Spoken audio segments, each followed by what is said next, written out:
भारती। सखी सहेली। सभी सुनने वाले सखियों और श्रोताओं को मंजरी वर्मा और दीपा आपको मेरा प्यार भरा नमस्कार। सुनने वाले सभी सखियों को, श्रोता भाइयों को दीपा माहेश्वरी का नमस्कार। और मंजरी तुम्हें भी बहुत बहुत नमस्कार। बिल्कुल, आपको भी। और हर बार तुम कहती थी सेहत अच्छी रहनी चाहिए, हाँ, हमेशा। हाँ बिल्कुल, तो इस बार हम तो चाहते हैं, चलिए बोल देते हैं भाई, मंजरी कह रही है लेकिन ऐसा नहीं है। हम सच में चाहते हैं कि बहुत भीषण गर्मी है। हाँ। कहीं पर बारिश जैसे यहाँ पर हल्की फुल्की हुई है, लेकिन आप सभी अपनी सेहत का बहुत अच्छा ध्यान रखें, अपना और अपने परिवार का ध्यान रखें। खूब पानी पीजिए और ऐसे तरल पदार्थ लेते रहिए। और आज मंजरी आई है तो कुछ अच्छी अच्छी चीजें भी बताएंगी व्यंजन में, तो उन्हें बनाइए, खुश रहिए और अपने परिवार को खुश रखिए। बिल्कुल ऐसा नहीं है, हमारी सखियां भी जानती हैं कि दीपा भी हमारी बहुत अच्छी कुकिंग में है। अच्छा तो चलो दीपा, अब विषय बता देते हैं कि आज हम लोग जैसे कि बात करी तो कुछ व्यंजन चटपटे बताएंगे और इसके साथ ही हम बात करेंगे पर्यावरण और हम, यानी पानी की बचत के बारे में। क्योंकि हम पर्यावरण और हम यानी मनुष्य, प्रकृति और हम पूरक हैं एक दूसरे के। तो जब तक संतुलन आपस में नहीं होगा तो ये कभी पानी तो कभी हवा तो कभी बिजली, इसकी कमी होती रहेगी। लेकिन आज हम बात करेंगे पानी की बचत। बिल्कुल, और इसके साथ ही डेस्टिनेशन वेडिंग के बारे में भी बात करेंगे। हाँ भाई, तो उस पर भी बहुत सारी हमारे सखियों ने, सखाओं ने लिख भेजी है बातें।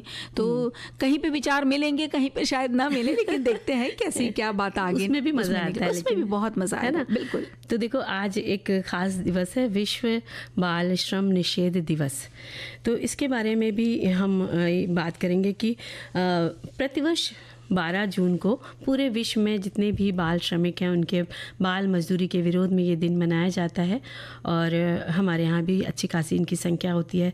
तो बच्चों का जो भविष्य है वो अंधकार में हो जाता है जब बाल श्रम करने लग जाते हैं और उनकी शिक्षा भी उनसे थोड़ी सी दूर हो जाती है। तो इस दिन की स्थापना 2002 में अंतर्राष्ट्रीय श्रम संगठन द्वारा की गई थी।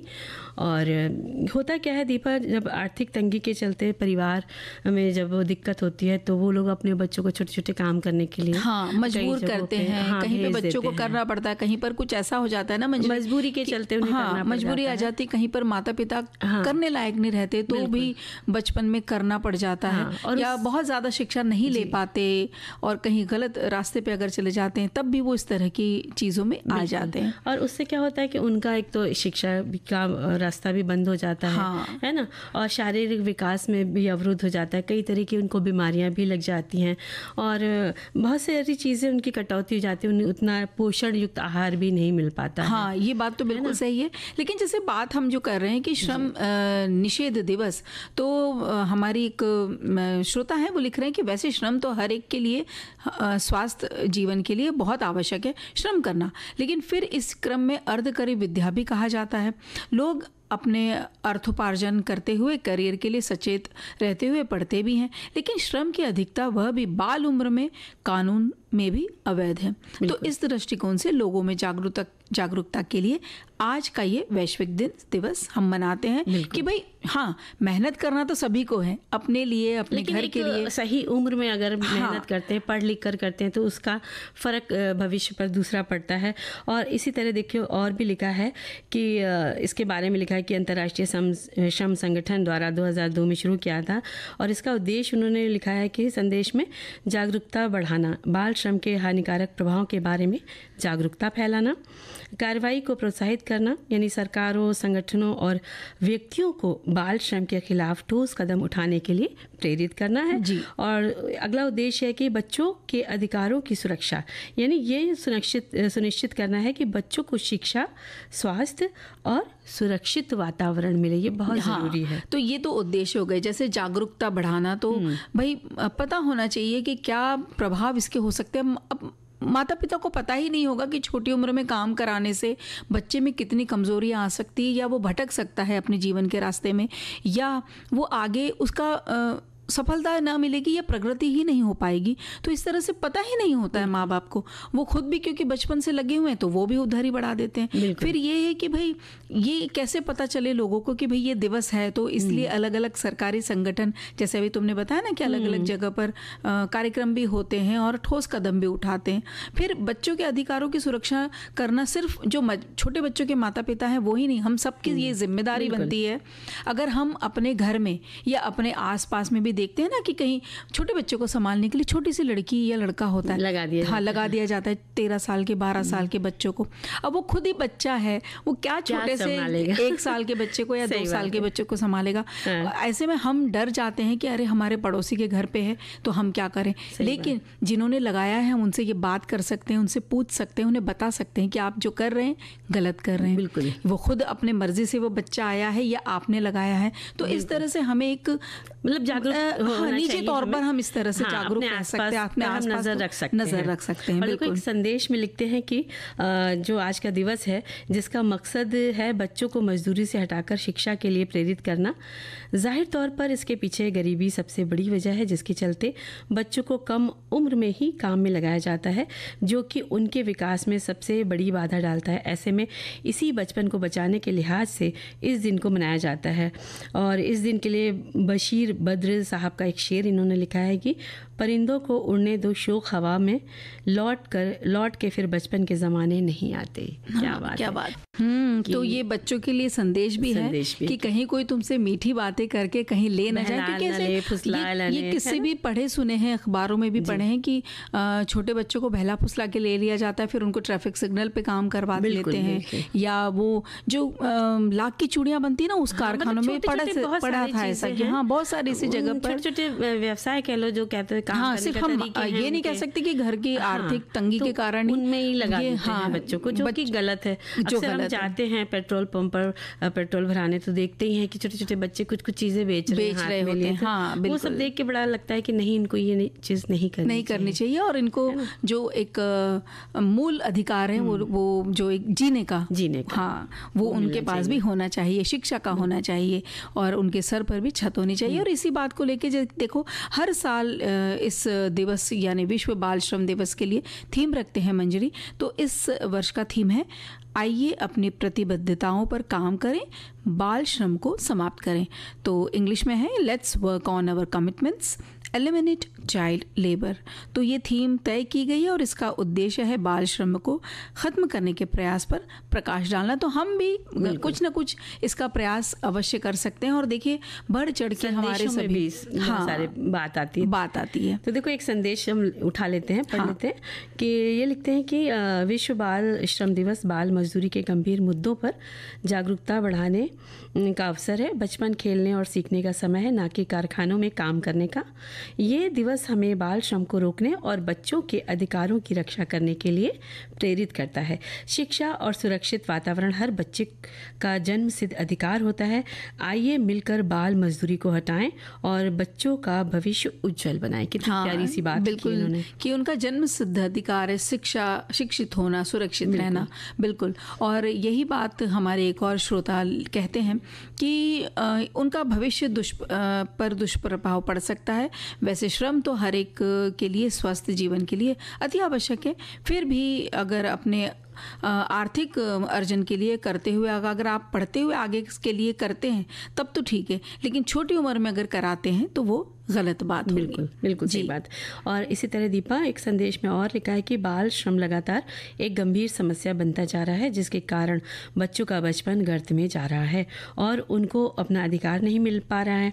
ये दिवस बाल श्रम के खिलाफ कड़ी कार्रवाई करने और इसको पूरी तरह से समाप्त करने के लिए व्यक्ति, गैर सरकारी संगठन एवं सरकारी संगठनों को प्रेरित करने के लिए मनाया जाता है। अब देखिए हर बच्चे को अगर सपने देखने का हक है तो इन्हें भी सपने देखने का हक है। अगर हर बच्चे को पढ़ने का हक है तो इन्हें भी पढ़ने का हक है।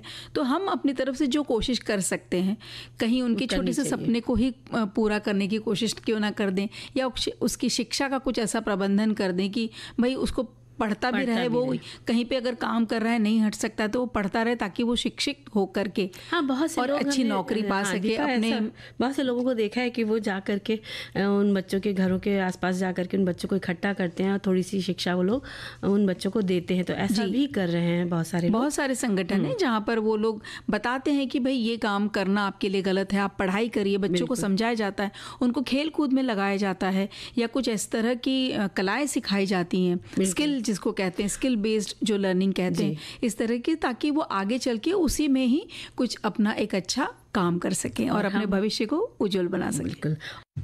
तो दीपा देखो, अब हम लोग बात करने वाले हैं पर्यावरण और हम, यानी पानी की बचत के बारे में। हाँ बिल्कुल। तो जो पर्यावरण है ना, वो प्रकृति, इस जो धरती का श्रृंगार है एक तरह से, और हम मानव जो तो हैं वो तो बाद में आए। सूरज की गर्मी, आकाश, वायु, चंद्रमा की शीतलता, दिन रात, मिट्टी, जल, ये सब तो संसार बनाने के लिए, संसार को चलाने के लिए अहम रोल अदा करते हैं ये सब चीज़ें। और ये ही जो हैं वो हमें बनाते हैं। हाँ। और हम जो हैं, हम इनको मिटाते चले जा रहे हैं। अब देखिए, जीवन का चक्र है ना, कि जो हम उपयोग में लाते हैं वो हमें प्रकृति प्रदान कर रही है, लेकिन हम बदले में उन्हें क्या दे रहे हैं, ये सोचना बहुत ज़्यादा ज़रूरी होता चला जा रहा है मंजरी। और हमारे सखियों ने, सखाओं ने भी खूब संदेश लिखे और खूब अच्छे उन्होंने साझेदारी की है कि कितना ज़रूरी है पर्यावरण जो हरा भरा समृद्ध हमारे चारों ओर है। ये पेड़ पौधे, वनस्पतियाँ, नदियाँ, झील, ये सब हम जीवन के स्तंभ हैं हम लोगों के, और हम इन्हें दूषित करते चले जा रहे हैं। सोच रहे हैं ठीक है, हम उस पर सोच आ रही है, सब लेकिन लोग फिर भी सब लोग सोचें और सब लोग थोड़े भी कोशिश करते रहे ना, तो सच में जैसे कहते हैं ना, बूंद बूंद से घड़ा भरता है, वैसे ही स्वर्ग जैसी लगने लगेगी। हाँ बिल्कुल, वापस वैसी हो जाएगी। तो कश्मीर सिर्फ एक ही जगह कश्मीर की सुंदरता नहीं रहेगी, हर जगह हमें सुंदरता ऐसी देखने को मिलेगी। और देखो, ये सब चीज़ें जो है ना, वो हमें उपहार में मिली है, तो हमें इनकी कद्र भी करनी चाहिए, है बिल्कुल। और आज तो हम पानी भी खरीद कर पीते हैं। क्यों? क्योंकि आधी बोतल पानी हम उसकी कद्र नहीं करते, खरीदते भी हैं लेकिन कद्र नहीं करते। आधा पानी पिया, आधा फेंक दिया। और हमें बल्कि ये सोचना चाहिए कि जो आधा बच गया है, या तो हम उसको किसी पौधे में डाल दें, है ना, या कोई संभाल के रख लें, बाद में आप पी लें। ऐसा नहीं है कि भाई आप सफर कर रहे हैं तभी पिएंगे, भाई वो पानी घर में भी ले जाके उपयोग में लाया जा सकता है। सबसे अच्छा तरीका तो वही है कि आप उसको अपने साथ लेके जाएं, बिल्कुल उस तरह से पी लें, तो वो जरा ज़्यादा अच्छा है। और घर की अगर हम बात करें तो हर साल घरों में लीक के कारण करीब 900 बिलियन गैलन पानी बर्बाद हो जाता है। और पानी की बचत घरों से ही शुरू करनी चाहिए हम लोगों को। और पानी की बचत जो है पर्यावरण को सुरक्षित रखती है और सूखे जैसी आपात स्थितियों के दौरान पानी की उपलब्धता भी सुनिश्चित करती है। हाँ बिल्कुल। और जो तुमने घर की बात करी ना मंजरी, तो हमारी एक श्रोता ने लिख भेजा है कि घर में पानी के इस्तेमाल का ऑडिट करने से आपको ये समझने में मदद मिलेगी। ऑडिट मतलब कि उसका ध्यान से उपयोग करना, कि ये समझने में मदद मिल सकती है कि आप अपने घर के अंदर सबसे ज़्यादा पानी कैसे बचा सकते हैं। जैसे पोर्टलैंड वाटर ब्यूरो ग्राहकों के मुफ्त प्रदान कर सकते हैं उसको, है ना, मुफ्त होम वाटर ऑडिट किट प्रदान करता है। और किट में ऑडिट के तरीके, शावर और नल के प्रवाह दर को मापने के लिए एक bag, toilet leak detection tablet और रिसाव दर को मापने के लिए एक ड्रिप गेज शामिल होता है। और ऑडिट पूरा होने में 1 घंटे तक का समय लग जाता है। हाँ। और देखो इसी तो देखिए मैसेज ये पढ़ते पढ़ते हमारा फोन, अब देखिए मशीनीकरण की बात होती है ना कि कभी कभी फोन भी गड़बड़ कर जाता है, वो भी चलता है ना भाई थोड़ी गड़बड़। हाँ। तो सभी को पता है कि अचानक से बीच में कुछ हो जाता है। संदेश एक और पढ़ लेते हैं हम कि पानी के बचाव की बात करी इन्होंने कि हर दिन बालों को शैम्पू करने से बच सकते हैं। दांत ब्रश करते समय नल को बंद रख सकते हैं। जब हम मतलब ब्रश कर रहे हैं या शेविंग करते हैं उस समय नल को बंद ही रखना चाहिए। जब जरूरत हो तो आप खोलिए। और शावर के नहाने के बजाय आप टब ले सकते हैं। टब की जगह बाल्टी से स्नान कर सकते हैं, यानी शावर का इस्तेमाल कम करें, आप ना ही करें, बाल्टी में पानी भर के आप धीरे धीरे यूज़ करें। और टॉयलेट फ्लश में रेत से भरी बोतल रख सकते हैं। बरसात के पानी को स्टोर कर काम में ला सकते हैं। पौधों को पानी देने के लिए वाटरिंग कैन का प्रयोग किया जा सकता है। और इसके साथ साथ जब हमारे घर में काम करने वाले आती हैं तो पानी का नल पूरे टाइम खुला रखते हैं, तो उनको भी हम कह सकते हैं कि जब सब बर्तन में आपका साबुन लग जाए फिर आप खोल के धोइए, तब धोइए, या फिर थोड़ा थोड़ा करके धोइए। एकदम ऐसा नहीं है कि आप बस नल चल रहा है अंधाधुंध हम बिल्कुल कर, थोड़ा सा आप बाल्टी में पानी रखें, बाल्टी में पानी रखें। हाँ, हालांकि वो कई लोगों को पसंद नहीं आता, बोलते हमारा टाइम जाता है, हम ऐसा नहीं कर सकते, लेकिन अगर समझाया जाए तरीके से तो मानते हैं। बिल्कुल। और कई बार एक तरीका भी होता है कि नल का कुछ ऐसे टैप आते हैं कि जिसमें थोड़ा ही वो खुलता है। हाँ, थोड़ा ही, उससे वो पानी कम खर्च होता है। तो ऐसा टैप ही लगा दो ताकि कोई शिकायत ना करे या कोई उसको बहुत ज्यादा उपयोग ना करे। जहाँ ज्यादा इस्तेमाल करना हो पानी, नल बार बार खुलता है तो उस पर वो उसका पॉइंट वाला ही लगा दे कि थोड़ा सा कम ही खुलेगा तो कम खर्च होगा पानी। इसी के साथ साथ जो हम वाटर फिल्टर लगाते हैं उसका पानी निकलता है एक पाइप से, वेस्ट पानी, उसको बिल्कुल स्टोर करना चाहिए। ये तो भाई सब जगह हमने देखा है, बहुत दुख होता है पानी और बहुत सारी जगह हमने देखा है कि वो पतीली रख देते हैं और उसमें या फिर छोटा सा ड्रम जैसा रख देते हैं कि उसमें वो पानी भरता रहता है, तो भाई पौधों में डाल दिया या फिर कपड़े धोने या जैसे फर्श धोने के लिए या वो फर्श धोने वाले जो कपड़े रहते हैं ना गंदे, या डस्टिंग वाले जो कपड़े रहते हैं उन सबको धो लिया जाता है। या जूते चप्पल गंदे हो जाते हैं तो उनको भी तो धोना पड़ता है कई बार। तो ऐसे इस्तेमाल के तरीके बहुत सारे, और बस हमें थोड़ा सा सजग रहना पड़ेगा। तो देखो इस पानी की हम लोग बात कर रहे थे और वृष्टि पड़े टापुर टुपुर की इसमें देखो बात आई है। तो पानी जो बारिश का पानी है उसको हम सभी को बहुत अच्छे से संभाल के देखो, और जो तुम बोल रही हो उसी को लेकर के एक संदेश भी है कि पर्यावरण वैसे तो प्रदूषित हो ही चुका है, हवा पानी ही नहीं बल्कि समस्त संसाधन के अभाव या फिर उसकी अल्पता से हम गुजर रहे हैं। बढ़ती महंगाई दर इस तथ्य को स्पष्ट करता ही है। ऐसे में हमें अपने पर्यावरण ही नहीं बल्कि पीने योग्य पानी के बचत हेतु भी संपत्ति तैयार करते रहना है। भूजल स्तर बिगड़ते पर्यावरण के प्रभाव से निरंतर घट ही रहा है। हम ही नहीं बल्कि समस्त विश्व ही ग्लोबल वार्मिंग की चपेट में है और प्रत्येक मनुष्य के स्तर से पानी की बचत अपेक्षित है। इस हेतु मरुस्थल निवासी पहले से ही तैयार रहते हैं। वे प्रयोग किए हुए जल को भी एकत्र कर पुनः अन्य कार्यों हेतु प्रयोग करते हैं। कुछ ऐसा ही दृष्टिकोण हम हर लोगों के लिए आवश्यक है। तो बिल्कुल सही बात कर रहे हैं। अभी बहुत सी ऐसे शहर हैं जहाँ पे कि ये जो भूजल स्तर है वो कम होता चला जा रहा है, लेकिन जैसे उन्होंने कहा कि जहाँ पे मरुस्थल है वहाँ तो हमेशा ध्यान रखते हैं कि पानी की कमी होती है और उन लोगों को बहुत दूर से लेकर आना पड़ता है, तो उनको उसकी कीमत पता है, उसका महत्व पता है। और आजकल देख ही रहे हैं हम कि न्यूज़ वगैरह में दिखाते हैं कि क्या कहाँ पर कितनी पानी की समस्या है, तो कैसे वो लोग पानी लाते हैं भरकर दूर से। तो बहुत हम लोग को कुछ मदद करनी चाहिए कि पानी अपने अपने घरों में बचा करके थोड़ा थोड़ा इस्तेमाल करना चाहिए। और देखो एक संदेश में लिखते हैं कि सृष्टि के प्रत्येक जीवधारी का अस्तित्व पर्यावरण पर ही निर्भर करता है। पर्यावरण हर जीव के जीवन का आधार ही नहीं बल्कि उनकी दैनिक क्रियाओं के संचालन का माध्यम भी होता है। प्रकृति मनुष्य की सहचर्य है। हमारे प्रतिदिन के कार्य प्रकृति के नियमानुसार ही होते हैं, लेकिन कभी कभी ये सोचा कि प्रकृति और वातावरण के लिए हमने क्या किया।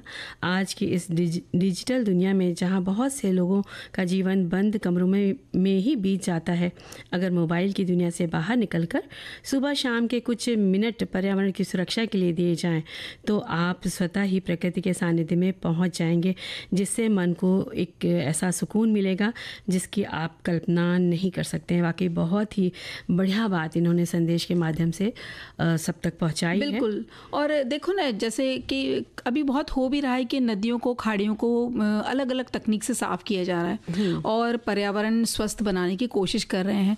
तो जहाँ हम रहते हैं वहाँ भी चारों ओर हम देख लें कि जैसे रहता है ना, कहीं घर के पास में कहीं छोटा सा तालाब है या कोई ऐसी जगह है कि पानी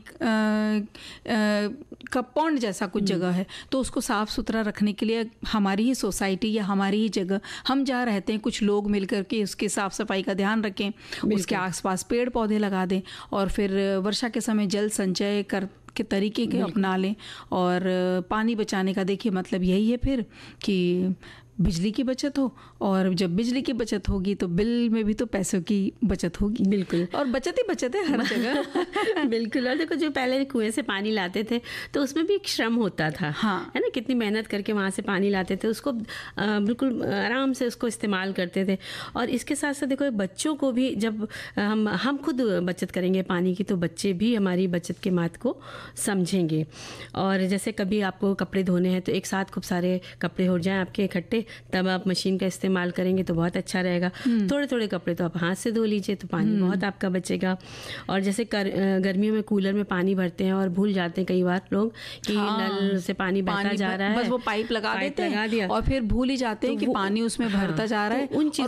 उन चीज़ों का बिल्कुल बहुत ज़्यादा ध्यान रखना है। और जिम्मेदारी किसी एक को दे दो, और अगर एक नहीं लेता तो भाई ऐसा कर दो कि 8 दिन कोई ऐसे करके, क्योंकि घरों में हमने देखा, हमारे बचपन में से झगड़ा हो जाता था तो मम्मी हमारी थोड़े थोड़े लोगों को सबको नंबर लग जाते थे, अब तुम्हें लगा, अब तुम्हें भरना है पानी, अब तुम्हें भरना है, तो कूलर में भरना ही पड़ता था। या फिर घर में ड्रम है या कोठी है या टंकी है, वो सब भर के रखनी पड़ती थी। मतलब एक जन उसकी आहट पूरी लिए रहे कि पानी भरने के लिए लगाया गया तो भर गया है क्या। हाँ, तो ये सब का कान एकदम जिसे कहते हैं ना लगा के रखो, है ना। और देखो, एक संदेश और है इसमें, पढ़ लेते हैं कि पर्यावरण और हम पानी की बचत।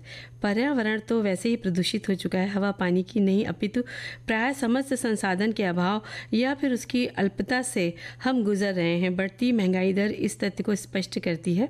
ऐसे में हमें अपने पर्यावरण ही नहीं अपितु पीने योग्य पानी की बचत हेतु भी संप्रति तैयार ही रहना है। भूजल स्तर बिगड़े पर्यावरण के प्रभाव से निरंतर घट ही रहा है। हम ही नहीं अपितु समस्त विश्व ही ग्लोबल वार्मिंग की चपेट में है। अतः प्रत्येक मनुष्य के स्तर से पानी की बचत अपेक्षित है। और इस हेतु मरुस्थल निवासी पहले से ही तैयार रहते हैं। बिल्कुल, वे प्रयोग के लिए जल को एकत्र कर पुनः अन्य कार्यों हेतु प्रयोग करते हैं।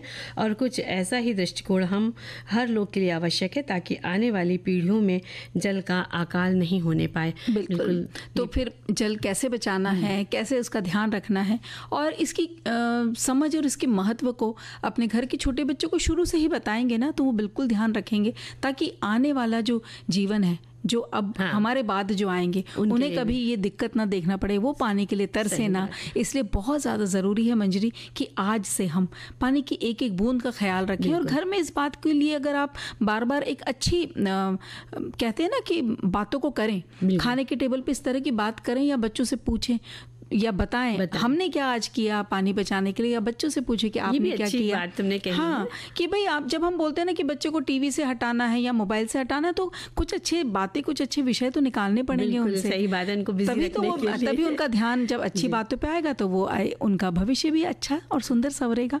मंजरी, दो नैन मिल जाए, उस नैन को मिलाने के बाद शादी होना बहुत ज़रूरी हो जाता है। जरूरी हो जाता है। हम समझ गए तुम्हारा इशारा क्या है। तुमने भी हमसे बीच में नैन मिला ही लिए थे कि डेस्टिनेशन वेडिंग की चर्चा करनी है तुमको। हाँ, हम तो बताना चाह रहे थे ना कि भाई आगे भी बात करनी है, और बहुत सारे संदेश आ गए हैं भाई डेस्टिनेशन वेडिंग। शर्मा मत, लेकिन बात करते समय नहीं, हम कहाँ शर्मा रहे भाई, छुपाओ भी मत। देखो, चलो डेस्टिनेशन की बात करते हैं। डेस्टिनेशन की बात में देखो, एक है ना परिभाषा जैसे ही बिल्कुल एक संदेश आ गया कि डेस्टिनेशन वेडिंग एक ऐसी शादी है जो घर से दूर किस स्थान पर आयोजित की जाती है। लेकिन ये तो बस शुरुआत है। डेस्टिनेशन वेडिंग जोड़ों के लिए अपनी पसंद की किसी जगह, मनपसंद जगह पर अपनी शादी को जश्न मनाने का एक शानदार अवसर है, चाहे वह कितनी भी दूर क्यों ना हो। इस वर्ष दिसंबर में मैं भी मेरी बेटी की शादी डेस्टिनेशन से कर रहा हूँ, जो मेरे शहर खंडवा से 60 किलोमीटर दूर नर्मदा तट पर है। क्या बात तो भाई देखिए, मुझे तो लगा शायद कुछ विरोध में बात लिखेंगे, लेकिन नहीं, वो तो अपनी बेटी की शादी कर रहे हैं और उन्होंने अच्छी सी बात है। और नर्मदा के किनारे तो वाकई में बहुत सुंदर शादी होगी। तो आपकी बेटी की शादी के लिए अग्रिम शुभकामनाएं। और देखो, एक संदेश में लिखते हैं कि अपनी शादी को हर कोई यादगार बनाना चाहता है, इसके लिए आजकल डेस्टिनेशन वेडिंग का चलन काफ़ी पॉपुलर हो रहा है। विभिन्न शहरों, रिसोर्ट्स, क्रूज, शाही महलों, ऐतिहासिक स्मारकों में शादियाँ हो रही हैं। इन विवाहों में वेडिंग प्लानर होते हैं जो शादी समारोह, रिसेप्शन, भोजन, मनोरंजन और मेहमानों के लिए आवास, अन्य सुविधाओं की व्यवस्था करते हैं। यहाँ दोनों पक्ष एक साथ शादी की सभी रस्मों में शामिल होते हैं। हल्दी, मेहंदी, संगीत और सेरेमनी के साथ साथ सेलिब्रेट भी की जाती है। और हमारा शहर भी पॉपुलर डेस्टिनेशन वेडिंग स्थल है जहाँ मशहूर हस्तियों की शादियाँ हुई हैं, अखबार के माध्यम से पढ़ने को मिलता है। देखो डेस्टिनेशन वेडिंग यानी कि लेकिन अब मंजरी देखो सभी हर शादी में हल्दी, मेहंदी ये सारे तो होते ही हैं, महिला संगीत, लेकिन अभी थोड़ा सा उनको बढ़ा चढ़ा कर करने लग गए हैं कि बढ़ा चढ़ा के मतलब बहुत सारे लोग हल्दी में फूलों की भी बारिश होगी, पीले कपड़े भी पहनेंगे सब लोग, पूरा कोड बना दिया जाता है।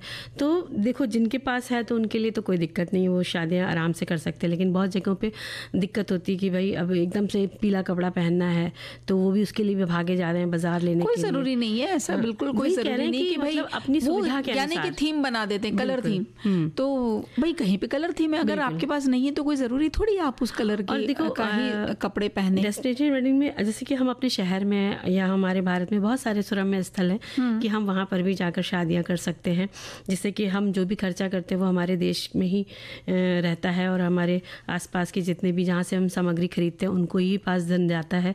तो एक तरह से अपने ही देश में करेंसी रहती है। हाँ, तो भाई अगर कर भी रहे हैं डेस्टिनेशन वेडिंग तो अपने ही देश में करिए। देखिए ना कितनी सुंदर जगह, जैसे हमारे श्रोता भाइयों ने अभी बताया कि नर्मदा के तट पर कर रहे हैं, ऐसे ही कई सारी जगह हैं, छोटे बड़े शहर है जहाँ पर आप कर सकते हैं ये शादियाँ। और कुछ लोग बाहर जाकर शादी करना पसंद करते हैं, देश के बाहर जाते, विदेश जाते हैं, तो ठीक है उनके पास है कि वो उस तरह से अपने उन्हें वो चीज़ पसंद है।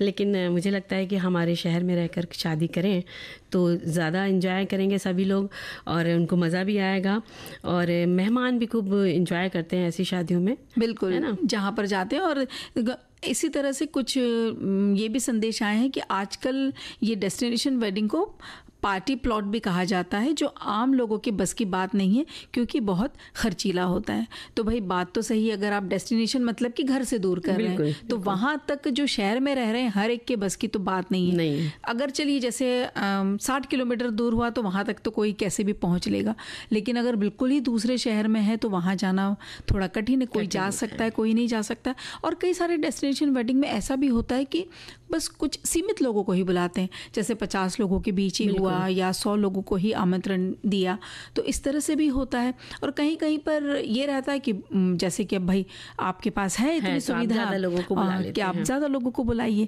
और ये अपने एक निजी पसंद की बात हो जाती है। और आजकल बच्चे अच्छा लगे वो ही कई सारे बच्चों से सामना होता है मंजरी, जो कई बच्चे कहते हैं नहीं हमें तो कहीं बाहर जाना है, लेकिन कई ऐसे भी देखने में आए हैं जो कहते हैं नहीं हम अपने शहर में ही करेंगे, अपने ही शहर के कपड़े की दुकान से कपड़ा खरीदेंगे, यहीं पे सिलवाएंगे, यहीं के टेलर से सिलवाएंगे, और यहीं के ही जो महाराज रखा जाता है खाने में तो हम अपने ही शहर का लेंगे। तो अपनी अपनी ये सोच विचार है और आपकी जो वित्तीय व्यवस्था कैसी है उसके ऊपर बहुत जो बजट होता है, आपके पास जो बजट है उसके हिसाब से शादी करें। ये नहीं कि एकदम आपने खर्चा कर दिया फिर आपके पास बजट कम हो गया, वो भी एक समस्या होती है, तो उस चीज़ का ध्यान रखें। तो जीवन साथी और दिया और बाती की बात हम लोग कर रहे थे डेस्टिनेशन वेडिंग में, है ना भाई। बात तो हम कर रहे थे डेस्टिनेशन वेडिंग की कि हम ये कह रहे थे कि बहुत खर्चा हो जाता है, लेकिन हमारे कुछ साथी कहते हैं कि बहुत किफ़ायती होती है इस तरह की शादियाँ। इसमें दोनों पार्टी के लोग एक ही जगह पर एकत्रित हो जाते हैं, यानी दो परिवार 2-3 दिन में सभी रस्में भी होती हैं, अपने घर डिस्टर्ब नहीं होते, कोई रिकॉर्ड बुक कर लिए, रिसोर्ट बुक कर लिए जाते हैं और दोनों परिवार के खर्चे भी आपस में मिलजुल के वो कर लेते हैं। तो ये एक तरीका तो ज़रूर है, लेकिन वो जो घर के आंगन में शादियाँ या जो शादी होती है या घर के पास की वो जो धर्मशाला होती थी ना, उसमें जो शादी होती है, जो रात को ढोल बजते हैं, कोई अपना घर में ही जो शादियाँ घर में तैयारी होती 7-7 8-8 दिन की ना, पहले से बड़े के घर के बड़े आ जाया करते थे, लेकिन वो जैसे बुआ दादी आ गई, दादी आ गई, मौसी दादी आ गई, सब लोग आ जाते थे, फिर वो बताते थे कि ऐसी रस्म करो, ऐसे करो, उसके लिए ये खाना खिलाओ, उसको इस तरह की रस्में करो। और पकवान भी देखो बहुत तरह से बनते थे, कड़ी बरा जाने क्या क्या बना करता था, हर दिन का कुछ अलग अलग पकवान। अपने आसपास के बनाने वाले होते थे वो महाराज आकर खाना बनाते थे। और जो सामान लगता था परसने के लिए वो भी पास के टेंट हाउस से आ जाता था, या कुल्हड़ दोना पत्तल ले लो, या बिछाने के लिए जो चटाई पतली सी बिछाई जाती थी, अच्छा सा नाम है उसका भी याद नहीं आ रहा है, उसको वो बिछाते थे और खाना परसने की सबकी बारियां लगती थी। उसकी भी बड़ी रौनक होती थी कि सब बच्चे कहते थे नहीं हम परसेंगे बाद में हम खाना खाएंगे। पंगत बैठाई जाती थी। तो और कुल्हड़ है, प्याली है, मटकी गगरी वगैरह, ये सब आसपास की दुकानों से खरीदारी होती थी। तो कितना पैसा उन सब में जाता था। और मोहल्ले के लोग आकर के आपके घर में 2-3 दिन पहले से ऐसी आपकी मदद करते थे कि काम पता ही नहीं चलता था, धोना पछोड़ना कैसे हो गया कुछ पता नहीं चलता था। लेकिन मंजरी अब तो पता है कुछ शादी में हमने जाके देखा, यहाँ पे सारी रस्में कराने के लिए भी आजकल इवेंट से महाराज, या आपको अगर किसी महिला को बुलाना है शादी कराने के लिए तो वो भी आपको मिल जाते हैं कि आपको कोई रस्म देखनी नहीं पड़ेगी। रस्म तो छोड़िए, आपको रस्म से जुड़ी जितने जो साजो सामान लेना होते हैं, कुछ भी, कोई पूजा की सामग्री कुछ भी आपको नहीं लाना है, सिर्फ आप तैयार होकर, वो कहते हैं, वो टीम कहती है कि आप बस तैयार होकर के नीचे आ जाइए, हम पूजा करा देंगे। तो हमने ऐसा सोचा भाई ऐसे में कैसे, अगर आपको यही नहीं पता कि भाई हमें पूजन इसमें करना है तो करना क्या है, लेकिन वो बोलते नहीं आप बस बैठिए, हम जैसे बोल रहे हैं वैसे करते। लेकिन मजा उसमें आता था जब दादी नानी वगैरह चाची वो डांटते थे कि तुमने देखो ये नहीं रखा, तुमने ये सामान नहीं रखा। और वो मंडप के नीचे जब लड़की को ऐसे धागा घुमाते हैं साड़ी पकड़ के, उसमें जो वो गाने होते थे, तेल हल्दी चढ़ते थे, तो उसका अपना मजा आता था। किसी को पूरा याद आ रहा है, किसी को नहीं आ रहा है, कोई आधे में गाय डाल रहा है, तो ये सब चीजें। और अब क्या होने लगा है कि शादियों में अब फोटोग्राफर आगे होते हैं, हमको पीछे कर देते हैं। वो कहते हैं नहीं हमें फोटो लेना है, हमें वीडियो लेना है, आप थोड़ा साइड हो जाइए। समय कितना जाता है ये भी तो सोचो, है ना, कि भाई उन्होंने तो पैसे लिए, उन्हें तो अपना काम करना है, लेकिन उसकी वजह से सारी रस्म, क्योंकि डेस्टिनेशन वेडिंग है तो फिर अब अगर वहाँ पे इस तरह की फोटोग्राफी ही नहीं हुई तो फिर मजा भी नहीं आएगा। दूल्हा दुल्हन कहेंगे काहे की डेस्टिनेशन। हम लोग भी तैयार हो गए सज धज के, इसलिए तो जाते हैं ना कि कोई सेल्फी पॉइंट मिल जाए या कहीं किनारा मिल जाए पेड़ पौधों का, फूलों का, तो हम लोग शानदार खिंचाने लग जाते हैं। जो अंदर इंटीरियर किया है उसका आप कहीं मौका ढूंढ रहे हो। इतनी सारी तुमने बात कर ली है तो कुछ खाने की बात भी कर लो ना। शादी का सारी बात हो गई, खाना अभी तक हमने खिलाया नहीं है और कोई रेसिपी ना बताया, ऐसा तो हो नहीं सकता है ना मंजरी। तो चलो हमारे सभी साथियों को बता ही देते हैं कि आलू के कचालू कैसे बनाए जाएं। तो इसके लिए देखो, एक तो इमली और गुड़ की जो मीठी चटनी बनती, सबको पता है कैसे बनती है, तो वो आप रख लें बना के। और हरी धनिया और पुदीना की जो खट्टी चटनी होती है वो भी सबको आती है बनानी, तो वो भी आप पहले से फ्रिज में बना के रख लीजिए, है ना। और छोटे साइज़ के आलू लेकर के उनको उबाल लें और उनको गोल गोल काट करके एक बाउल में सारा रख लीजिए। और उसमें काला नमक, अंदाज से भुना जीरा और नींबू का रस थोड़ा सा, सादा नमक, हरी धनिया की पत्ती महीन काट कर, और जो आपकी चटनियाँ हैं, अगर आपको पूरी हरी धनिया के आलू खाना है तो आप हरी धनिया वाली मिला लीजिए चटनी, वो ज़्यादा मिला लें। हाँ, वो ज़्यादा मिला लें। नहीं तो फिर नहीं, अगर मीठी चटनी नहीं खानी है, किसी को एकदम तीखा चटपटा अच्छा लगता है तो वो उस तरह से आलू बना ले, और किसी को दोनों मिक्स करना है तो वो वाली यानी पानी पूरी की तरह ही। कोई बोलते हैं ना एकदम तेज मिर्च वाला तीखा खाना है, कोई कहते हैं मीठा खाना है। और अगर आपको परसने के लिए, अगर आप इसके वो दोने कहीं मिल जाएं, वो अरेंज करके अगर आप परसेंगे तो पूरी चाट का पूरा मजा आएगा। क्या बात है। तो जब ये बनाना ही है तो फिर दोने मंगा ही लेंगे ना। बिल्कुल भाई, जो घर के पुरुष सदस्य हैं उनको फोन कर देंगे, आते आते दोने लेते आना। और वरना घर में कोई बड़े पेड़ वाला पत्ता हो तो वही लेके दोने बना लें, है ना। बच्चे भी सीख जाएंगे दोना कैसे बनाते हैं। जी, ये बात भी है। तो भाई अगली क्या बताओगी रेसिपी? तो जल्दी से बता दें। मूंगफली का चाट भी इसी तरीके से बनाया जा सकता है। जो भुनी हुई मूंगफली कभी कभी घर पे भी रहती है ना, हमको अगर आदत है तो हम रख लेते हैं। तो एक बड़ी कटोरी वो ले लीजिए, छोटा सा थोड़ा सा प्याज काट लो, थोड़ा सा टमाटर उसमें डाल लो, और अगर ये उबला हुआ आलू रह गया है तो दूसरे दिन मूंगफली का चाट बना देना, उसमें ये उबला हुआ थोड़ा सा आलू डाल देना, और एक खीरा डाल लो इसमें। आप कहो तो कसी हुई मूली डाल लो या फिर गाजर डाल लो, फिर नींबू का रस भी डाल लो, अंदाज से सादा नमक, काला नमक भी ले लो, हरी मिर्ची डाल लो, अगर घर में पसंद है तो डाल लो बारीक कटा हुआ, नहीं तो रहने दीजिए। या फिर पुदीने हरी धनिया की चटनी आप इसमें डाल सकते हैं। और जो बेसन की वो जो सादे सेव होती है ना, नमकीन, वो ऊपर से इसको फैला दीजिए, बुरक दीजिए, और अनार के दाने डाल के सब कुछ अच्छे से मिला के देखिए, बढ़िया सी चटपटी मूंगफली चाट भी आप बना सकते हैं। क्या बात है। तो अगर जिया कुछ चलने लगे तो फिर क्या पानी खाने पूरी का का मन पूरी करेगा? भाई पानी तो बनाना आता है, पानी की पूरी कैसे बनाते हैं वो भी सीख लेते हैं आज। सूजी और आटा लेना है, सूजी ज़्यादा आटा कम, और नमक और सोडा डाल के एकदम सख्त आटा गूंथना है, नरम नहीं होना चाहिए, नहीं तो कड़क पूड़ियाँ नहीं बनेंगी। फिर अब एक कढ़ाई में तेल गरम करके कुछ पूड़ियाँ डाल के छोटी छोटी पूड़ियाँ बना लें, जैसे भी शेप में, अंडाकार या गोल जैसे भी, और फिर पूरियों को गरम तेल में डालना, फिर झारे से दोनों तरफ दबाना ताकि वो अच्छे से फूल जाए, और फिर जब अच्छे से दोनों तरफ से सुनहरा हो जाए तब आप इसको बाहर निकाल लें, और ऐसे करके सारी पूरियाँ बना लें। और घर में देखो थोड़ी सी मेहनत ज़रूर हो जाती है मंजरी, लेकिन जब घर में पूरियाँ बनी रहती है और बता दें ना घर वालों को कि आज ये पानी तो ठीक है, पूरी भी घर की बनी हुई है, फिर देखिए घर वाले सब लोग पूरी की ज़्यादा तारीफ करते हैं, पानी की कम करते हैं। बिल्कुल। और अगर किसी का गला खराब हो तो भाई वो पानी पूरी कैसे खाए? भाई ठंडा ठंडा मत खाओ, पानी पूरी से कभी हमको तो नहीं लगता कि पानी पूरी से गला खराब होता है। नहीं, हमने एक तरीका निकाला कि पानी ले लो, उसमें काला नमक, भुना जीरा और हींग डालो, और जरा सी 2-3 बूंद नींबू की, हम अपनी सखियों से पूछ लेंगे कि कल के संदेश में बताना क्या पानी पूरी से गला खराब होता है। हमको तो लगता है नहीं होता है। नहीं यार, होता है। लग नहीं रहा है ना। तो देखो बहुत सारी हम लोगों ने आज बातें करी, बहुत सारे संदेश पढ़े, और धीरे धीरे समय जो है वो कह रहा है कि समाप्त ही रहा है जी। तो मुझे लगता है कि सभी को अच्छा लगा होगा हम लोग की गप्पे सुन करके, है ना। हाँ, गोल गप्पे और गप्पे वाले। तो देखो समय हो चला है, सभी से लेते हैं विदा। सभी को मंजरी वर्मा और दीपा माहेश्वरी का नमस्कार।